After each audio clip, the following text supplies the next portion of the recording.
Halo teman-teman, kita akan melanjutkan mereview pelajaran sebelumnya. Pada saat ini kita akan mereview pelajaran sistem pernapasan manusia.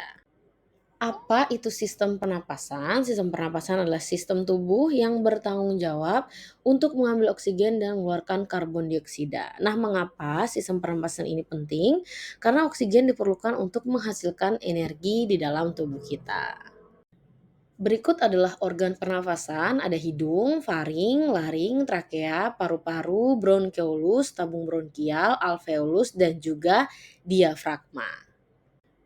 Iya, teman-teman, kita masuk ke dalam mekanisme pernafasan. Jadi, ada inspirasi dan ekspirasi. Bagaimana cara mudah kita mengingatnya? Inspirasi itu menghirup, sedangkan ekspirasi adalah menghembuskan. Jadi, udara masuk melalui hidung, melalui tenggorokan, dan menuju paru-paru itu disebut inspirasi. Sedangkan apa yang disebut ekspirasi adalah udara yang mengandung karbon dioksida dikeluarkan dari paru-paru. Fungsi utama sistem pernafasan yang pertama adalah mengambil oksigen, yaitu untuk mendukung fungsi tubuh. Sedangkan yang kedua mengeluarkan karbon dioksida, yaitu limbah hasil metabolisme. Dan yang ketiga menjaga suhu dan kelembapan udara saat melewati hidung.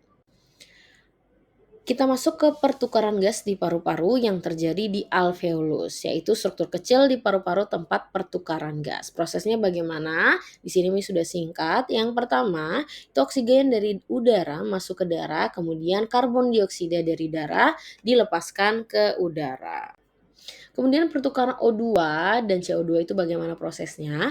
Yang pertama, oksigen dari udara itu masuk ke paru-paru lalu berpindah ke darah. Sebaliknya, karbon dioksida dari darah berpindah ke paru-paru. Dan setelah itu oksigen dibawa ke seluruh tubuh dan karbon dioksida dibuang saat kita menghembuskan napas. Nah, Miss mengingatkan lagi, apa itu frekuensi pernapasan dan volume udara pernapasan.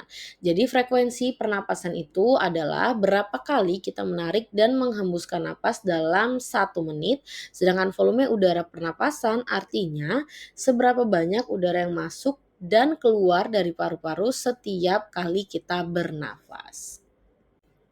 Ya, kita masuk ke gangguan pada sistem pernapasan. Di sini ada 4 yang Miss masukkan ke dalam video. Silakan teman-teman boleh baca di halaman 115. Di situ ada 6 penyakit. Nah, kita bahas pertama yang asma. Jadi asma ini adalah penyakit yang disebabkan oleh penyempitan saluran pernafasan. Nah, penyakit ini bisa disebabkan oleh alergi. Sedangkan TBC itu adalah tuberkulosis yang disebabkan oleh bakteri ya, teman-teman, yaitu bakteri Bacillus tuberculosis. Penyakit ini menyebabkan alveolus mengandung banyak cairan sehingga mengganggu proses difusi oksigen dan karbon dioksida.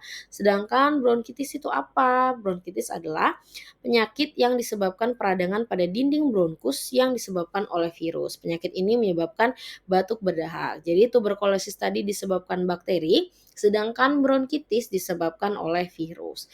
Dan yang terakhir adalah kanker. Nah, kanker ini menyebabkan sel-sel pada paru-paru tumbuh tidak terkendali dan tidak berfungsi sebagaimana mestinya. Nah, jaringan kanker akan mendesak alveolus sehingga tidak berfungsi lagi. Ini bisa terjadi karena merokok ya teman-teman, baik perokok aktif maupun pasif.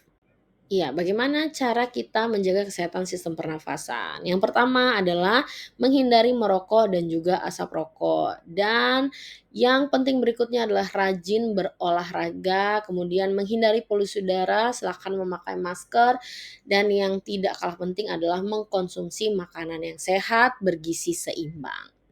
Kesimpulan dari bab ini adalah sistem pernapasan terdiri dari organ-organ penting yang bekerja sama untuk mendukung kehidupan dan juga menjaga kesehatan sistem pernapasan sangat penting agar tubuh tetap bugar dan berfungsi optimal. Nah, teman-teman, itu adalah rangkuman atau ringkasan dari bab sistem pernapasan. Jadi teman-teman silahkan boleh diulang lagi kembali video ini, rangkumannya, dan juga jangan lupa dibaca bukunya dan latihan soal-soal agar SAS teman-teman berjalan sesuai yang teman-teman harapkan dan nilainya juga memuaskan. Selamat belajar dan sukses untuk SAS-nya ya. Bye-bye.